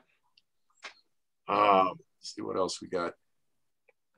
Yeah. Yes, brings up propaganda, misinformation techniques and how they're used to divide us. Another one here, how to communicate with others who might have a difference of opinion. It ties the history to current events to remind us what the fight is about and why it's important, and never think the fight is over. Right on, brother. And refocus on what we are fighting. It's not people, it's ideologies. That's right. Most of the people who are buying this, in my opinion, are not my enemy. The people who are intentionally doing this massive lying, they're my enemy, in my opinion. Go ahead. Another comment, being reminded that you have to stay diligent. Someone or something is always trying to lie to you or suppress you, trick you, etc. This helps me understand the way people think, for us to be more positive and go forward. Absolutely. Oscar Del Cid saying, yes, I'd like to participate in another workshop. How about if you take the next one? How about really eye-opening to see how upfront the right is with what they are doing. Seeing the quotes in honesty toward voter suppression is sad. Okay. There's one very informative, good historical information. William Steiner says, I'd like to participate in another workshop. How about if you take the next couple? Yeah. Yes, I will attend next time. Another one, this has helped me in identifying disinformation when I hear or see it. Thank you, Mark. Another one, I learned that this is not something new. It has been a force upon us for a long time. Yes. And both Justin and Herb Kleeman. Hello, Herb. Haven't seen you in a long time. They're both interested in another workshop. Why don't you take the next couple? Let's see. This workshop reminded me of what I learned in college. You question everything. Do not take comment or spiel from someone as the gospel. When writing a paper, you have to show facts, not opinions. I like that one. Yes. I would definitely do this again. And I think that's the majority of all of us. Great information. Thank you, Mark. Yes. Joe Raymond. Another yes. Just realized everything I watched on TV. Just relived. Just relived. Sorry. Yeah, no, I get emotionally cranked up presenting this because there's a part of me that's boiling with anger. Right. You know, they're wrecking my country, and I've got 3 wonderful grandsons that I love dearly, and I want to hand them a better America and a better world than what these purveyors of big lies are pushing on us. I'm fighting for my kids and my grandkids, and I know you are too. Plus yourself. Here's another good one: the history, racism, and to see how easily some people believe what they are fed through disinformation. Mm-hmm. And then from Tracy, I found the information useful because it sheds light on who and what a person should believe and where the information comes from. I'm interested in a workshop. I like this one from Paul. Informative and really eye-opening to see how disinformation and propaganda have been used to spread the hate throughout history.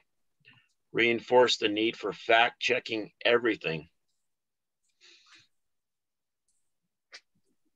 We keep getting blamed for slavery, and that was way before our time. We need to move on. Truly interested in how to battle against propaganda and disinformation, and I'd like to attend another workshop.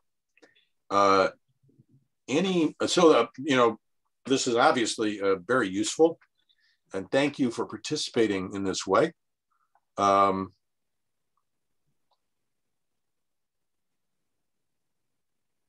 And Rodney added in, we have many amongst our rank and file that are being turned away from our politics when it comes to honest blue collar jobs and the environmentalists. Mm-hmm. Got to figure out how to bridge those divides. So let me say a couple things, and then I want to open up the floor. I'm thinking I'm in a room with you. Open up the microphones to others, and please keep your comments relatively brief so a number can speak. If you think, many of you thought this was valuable, I would love to do this for the Building Trades Council in Los Angeles County, in San Diego County. I'd love to do it for the Central Labor Council in LA and Orange County and San Diego counties. I'd love to see the Cal Pipe Trades do a special event even before their convention next year.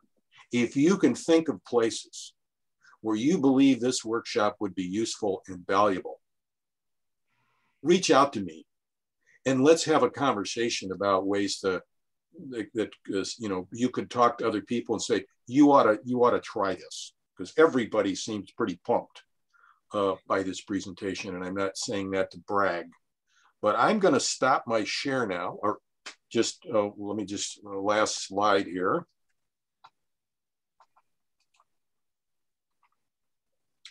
You can take a screenshot of this if you want. This is where you can get more information.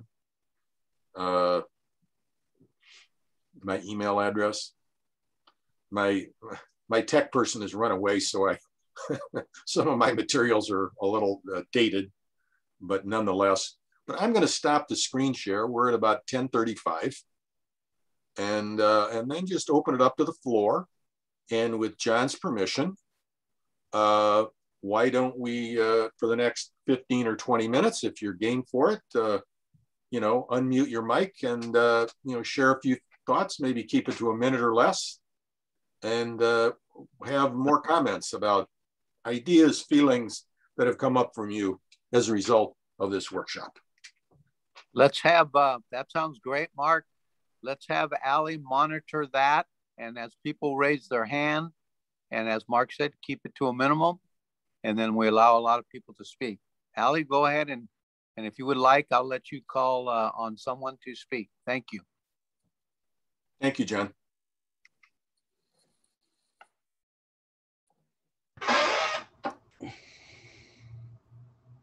So everybody should be allowed to unmute themselves now. I don't know. Adolf has his hand raised, I see. Adolf, you want to go? Yeah, I just want to thank you again, Mark, for the good information. I've had a few of your classes, so thank you again. Thank you, brother. We see Mike Lopez has his hand raised. Mark, when we talk about the oppositional viewpoint, we use words like hate, racism, sexism, transgressions, again, the LBGD, LMNOP community, whatever that is. That's fine. There's nothing wrong with that. But I think you're missing the point here with this. And I think that it's something that should be spent a little bit of time on. And that is that this is not hate speech for the sake of, I don't want to like my black or brown brothers and sisters. This is about motivating. I just participated in a large conversation last night about quote unquote Asian Americans and the active manipulation of different subgroups of the subgroup to keep wages down, to keep the individuals down. There's a much more sinister, bigger picture at play here that we're too busy looking at each other and poking at each other, and we're missing the big picture. And I think that's something that I would like to see expanded on a little bit more. We're still playing as though pawns, you know? Thank you. If I could respond, I think that's an excellent point. What I am attempting to do, and you're telling me that I could improve at it, that's good, because I want to keep improving, is that this is really about manipulating people and groups of people to hate and fight each other to our detriment. And we have to figure out how to combat that more effectively. But I share your sentiment, and thank you for the feedback.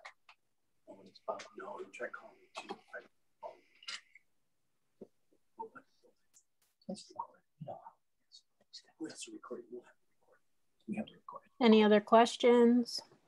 Hey, Mark, this is Yeah. Sean Ellis from Local 230. I just wanted to tell you, I thought it was a great presentation.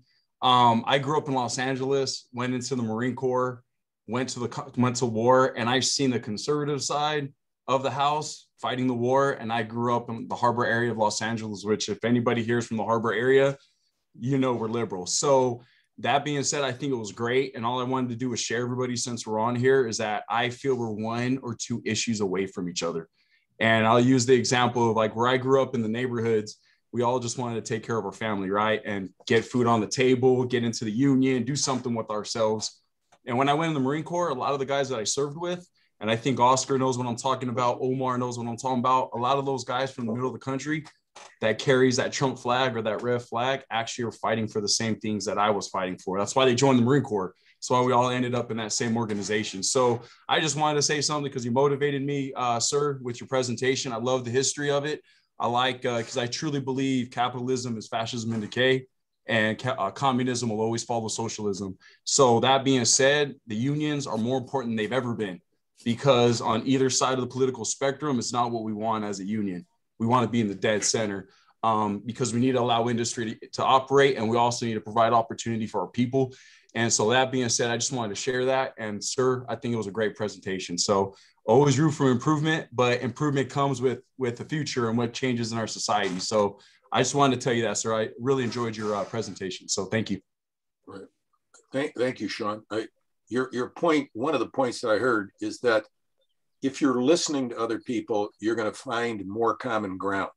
Yes. I mean, absolutely, sir. I mean, when we were in country and dealing with mujahideen, insurgents, terrorists, whatever you want to call them, whatever you want to identify them, at the end of the day, they're Muslims and they believe in the God of Ibrahim. And as a Catholic, I believe in the God of Ibrahim. So once we got to that center focal point and we understood what we were doing, we ended up finding out there were bad actors on both sides.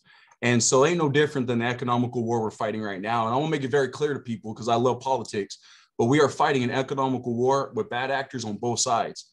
And I think that needs to be genuinely said, because, you know, look what's happening with the electrification.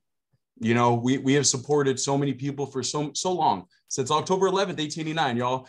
And on the other side, they're going to do industry recognized apprenticeship programs. So this is, to me, is just an example of, as a union, where we have to educate. We have to let people know that what built this country was moderates, was people in the middle from all opportunities. So from all cultures, from all areas, because if a bunch of Marines, soldiers, sailors, and airmen can win a war, being from all over the country, Imagine what we could do as a labor organization if we just educated. So I don't want to take up no more time. I get all motivated, sir. So thank you. I just want to say that. Thank you. Thank you, brother. Other comments, thoughts, ideas? I see Rudy's got his hand up. Rudy. Hey, Mark, this was great. To echo what Sean just said from 2:30, we have to educate. And I'll tell you what, me and my wife, we watched the news all the time. And I remember when I got home and they were storming the Capitol, I go, is this really happening? And then all the quotes that you put on here, I remember seeing those quotes on TV. This was good. This was real. And I kind of like, I put my quote, I just relived everything I saw on TV. And you kind of wish, did this really happen? And it did. You know, it's a travesty, but I think we're in the right direction. We just have to change things across the board. Anyway, thank you for your time. I appreciate it. Thank you, brother. Thank you. Hey, Mark, this is Jaime Valdivia. Great presentation. I've heard you twice already. I think it's very informative. I think one thing that I heard from what Sean said is that, you know, we got to learn to listen to each other, you know, and people got to be willing to listen. We got too many people that they're so ready to get their answer back to you that they're not stopping to actually listen to what you have to say. And, you know, and that's on both sides of the table. We all have to listen to each other and figure out, you know, what is it we're looking for, you know? But is it the equality? You know, is it the good paying jobs? Is it all the above? You know, and then, but how are we going to get there? What's the plan? And a lot of times we hear the information, but there's no plan laid out. Yeah, and I think we need to all work on that. Is figure out. Look, my message to anybody I talk to is that you want to get you want to get up to the middle class, join a union. You know, that's where the benefits are. That's where a pension lies. That's where good wages lie. That's where people that are like-minded you in making a good living are normally at, you know, and we just have to communicate that to each other. If I could share a thought that might be helpful, I teach people about what's called active listening, and active listening is listening to understand, not initially listening to respond. Sometimes I find myself in a conversation, I'm just waiting for you to shut up so that I can get my point in. Well, what I really want to do is I want to make sure I listen to you long enough that I understand where you're coming from, and you are more likely to get a feeling that I care about you and respect you, so that then when I do respond, it's from deeper understanding, and you're more likely to be able to hear what I have to say. And that I know I was trained to be listen to respond. Like, okay, shut the fuck up because I'm going to win my point. Boom, boom. Boom, boom, boom. I'm going to win. I'm not trying to win an argument. I'm trying to engage your heart and mind, find some common ground here, and maybe help you see things in a different way than maybe you're thinking about it right now.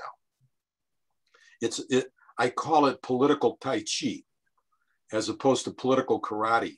It's still a martial art, but it's a softer martial art. Karate is block, punch, win the argument, win the fight. Don't change anybody's heart or mind. The Tai Chi, I take your energy and I'm listening to you. And then maybe, have you thought about it this way? It's not a weakness to do it that way. But when I was younger, I thought, I can't do it that way. I just got to smash and punch and win the argument. So but these are sort of ideas for the next workshop of, well, more specifically, how might we do this? Other thoughts or comments? Mark, this is Oscar, Local 250. Again, thank you for the presentation. It was very informative.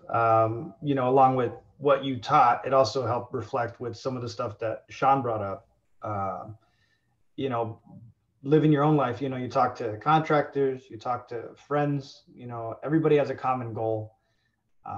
And a lot of the arguments that come up have come up in casual conversations. At a conversation with a contractor, and he just wanted to talk about Trump, and he was just pro-Trump, and he kind of knew it was going to bring something out of me. I said, okay, you know, he kept on bringing it up, you know, everything that he's doing. And so I said, well, I'll give you one thing, you know, I agree that he probably needs to keep his mouth shut every once in a while. And he didn't really have an argument for that. He kind of just agreed, and we moved on the conversation. But instead of engaging him and trying to appease him in the argument. I just listen to him constantly tell me, and then just find something that we could probably both agree on and move on from it. And similarly to another conversation I had with a friend of mine, he's just anti-union. We served in the military together. In his head, he's just anti-union. It's because whatever the union did to him out in Ohio, you know, it's just in his head, it's just, they screwed him over. They took his money. They didn't care, you know, and he had this whole thing. And we're just a night of guys just drinking, and he knows I'm a business agent, and he just laid into me just in front of everybody. And I just listened. And then I said, well, yeah, you know, I either agreed with what he said, or I gave him an example of why he's misinterpreting those things. But we weren't going to win that night. You know, he got two guys drinking, and it wasn't going to be a battle you win. But he kept on bringing it up, because now he knows I'm in the union. There's some iron curtain, and I can lift the veil and explain the mystery behind what everything happens. And I told him, I said, this is me. This is not the union. This is anybody who's in this position. And I try to explain to him the fight and the goal and everything. And one day I said, do me a favor. I'm in a position where I can present your grievances to the UA. You know, I can talk to special reps, and I can tell them this is what members say, or former members say, across the board. And he kind of backed down. He was like, well, you know, maybe. And it, you know, started breaking it down, where he was starting to admit maybe some of the things he did were not the UA's fault. Some of the things he did kind of, you know, caused the issues. And it started breaking that down. And it was an argument. It was letting him talk, letting him vent. And then at the end saying, you know what, if you really want to make a change, let's do the fight. And then at that point, you know, regardless of his opposition, he wasn't willing to go the fight to do anything, because he had to admit his own faults to continue on. I think your comment is brilliant, and it highlights an important point, and that is, I think most people are very hungry to feel like they are being heard and respected. And you were willing to listen to him respectfully so that he was pretty fully heard.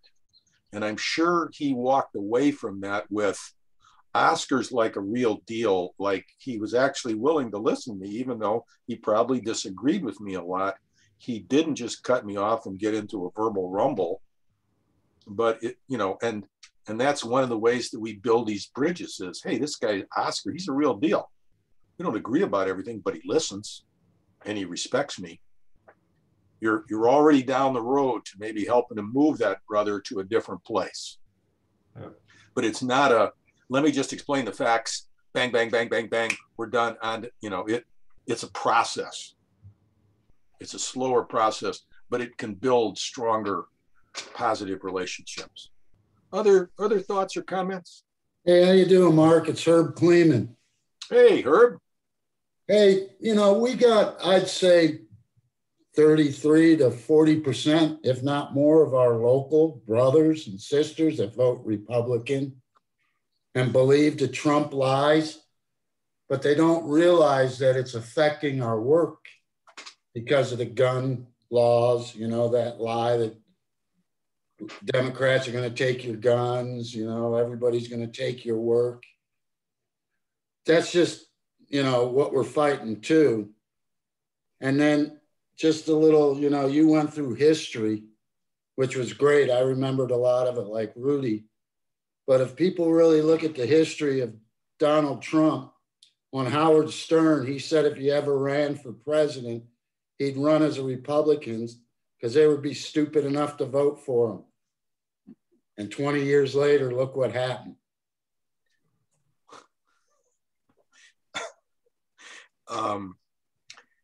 Yeah. You know, and again, one of the things about a union isn't a Democratic Party organization. It's not a Republican Party organization. It's an organization of workers who have come together to advance their common economic interests. Okay. And so, I mean, every one of you know this better than I do. You're going to have challenges with some of your own members who are clearly not voting in their economic self-interest, but just telling them, hey, your frickin' brain fell out, dude. It doesn't move them, right? And so that's where to me the Tai Chi comes in of, like, what are you talking about? But I can't say it that way to them. If the U.S. Supreme Court, for example, adopted a decision that banned project labor agreements and repealed federal prevailing wage and made it illegal to have state prevailing wage, all of a sudden you'd have a crisis. Hello. Don't think it couldn't happen. The Janus decision happened in 2018 for right to work in the public sector. So we got work to do, but opportunities. I thought I saw John's hand, Ferruccio's hand get raised. Or maybe I was... No, Mark, I just wanted to make a comment. This has been great interaction from everybody. Appreciate everybody getting on and giving their comments. And we're still open up here for about another 5 minutes. Please, if you want to raise your hand, do so. Thank you. Thank you, Jen. Why don't we take 2 or 3 more comments, and then I'll do a quick wrap up. Hey, Mark, I have a question. As a Democrat and as an organizer, when I deal with the environmentalists, and a lot of times preaching our work and good quality jobs and stuff like that, when we have these meetings and everything, it feels like I'm attacking, not attacking, but when I'm having these debates with environmentalists as a Democrat to another Democrat as an environmentalist, what do you recommend? Because we're fighting over one issue, right? When it comes to the understanding of climate change and where industry sits, what do you recommend other than finding a common ground and, share our interests in the Democratic Party? Other than that common ground, what do you recommend when somebody's so far to one side, when we're trying to educate and pull to the middle? What do you recommend, sir, when it comes to stuff like that, like a hardcore Trump supporter to like a hardcore environmentalist, the polars from each other? I don't have a genius answer. Okay. So let me be humble by starting out by saying this would be my attempt. The environmentalists are on a continuum too. There are some that are like completely off the rails, maybe too strong a word, but that there are others who are much more sympathetic to the issue of the jobs question. Okay. And so be talking to those folks and saying, look, we want a healthy environment, but we also want jobs. So can you help us? Can we figure out a way to work together that advances both of those interests? And if you can begin to win more of the dare I say, open-minded environmentalists, that is open-minded to the legitimate job concerns that you have, it helps them trying to work with the ones that might be less sensitive to the jobs question. Got it. Okay. Right. So it's a war of information, basically, sir, is what you're saying. Well, yeah, I mean, it's also that I know in Washington State, there's been a lot of work in what's called the Blue-Green Alliance here, trying to get at how can labor and the environmentalists work together. And so, for example, I don't know all the things that have been done here, but requiring that prevailing wage be included in any project that's alternative energy. Well, that increases the likelihood it's going to be union work. So and getting to understand of prosperity through poverty doesn't make any sense. Yeah. I hope that's helpful. No, it is, sir, because a lot of the people I talk to, whether they're a right supporter, a conservative, or a liberal, it's like they marry themselves to one issue and don't realize that one issue will lead them to go against 5 or 6 issues. That's their actual platform, i.e. environmentalists, right? They're Democrats, but that one issue separates them from labor, separates them from the community outreach, separates them for that. And if you jump on the Trump side, guns, right? People will vote based off of guns and religion, but they don't even realize that there was no UA provisions in any of Trump's legislation. And the Republicans never passed anything regarding the new green infrastructure.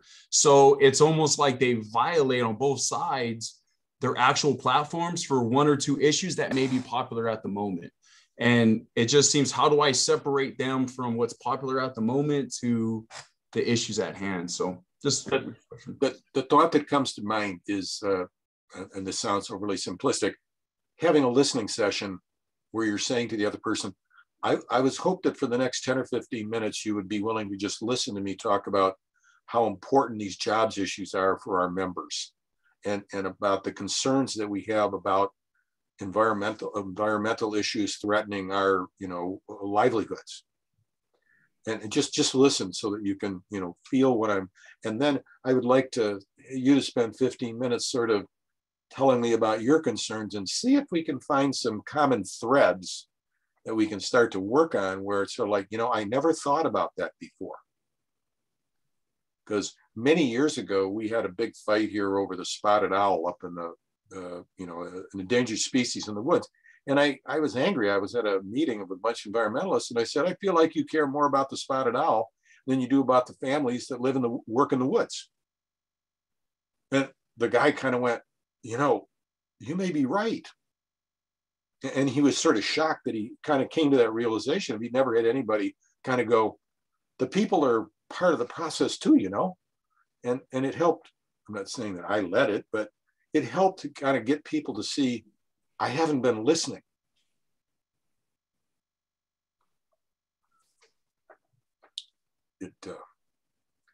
Listening is huge.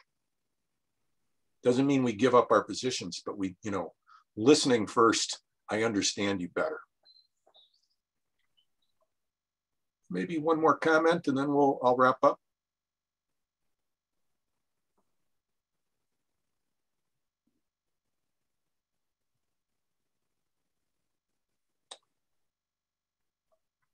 Well, hearing no more comments, I'm going to wrap up.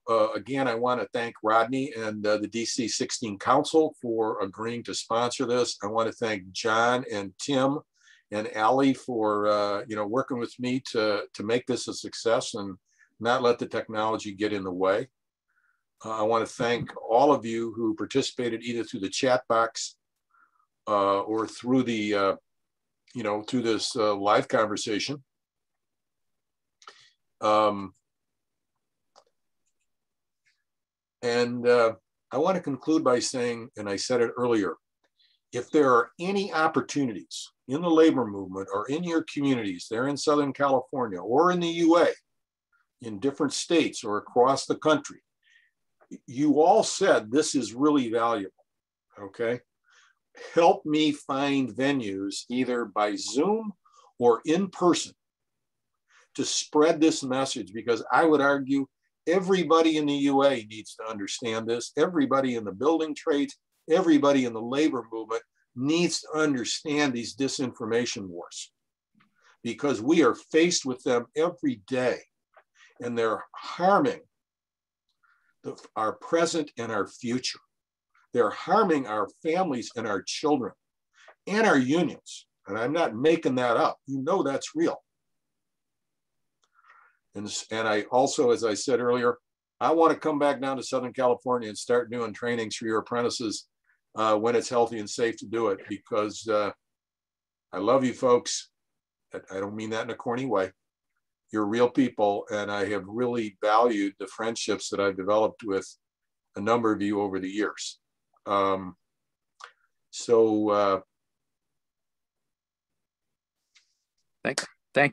you, Mark.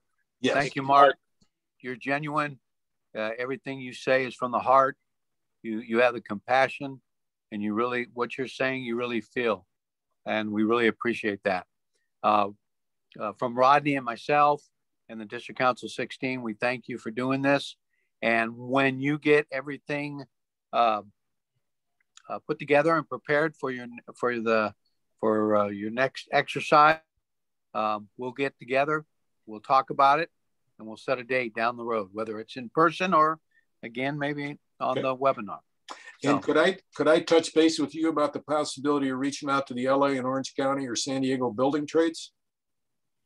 Sure, you bet. We'll talk about that. And then, of course, we're going to probably, as California State Convention next year, I think you're going to be there for that. And definitely we can do something maybe before that comes around.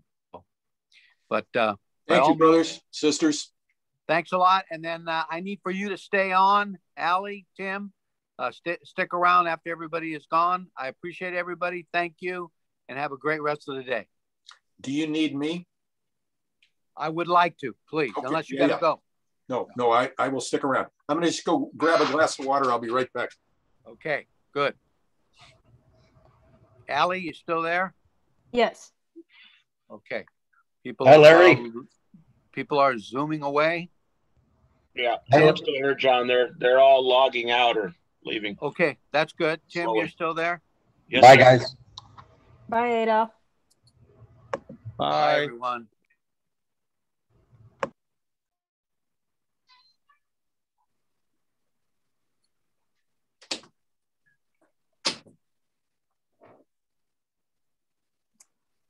Let me stop the recording.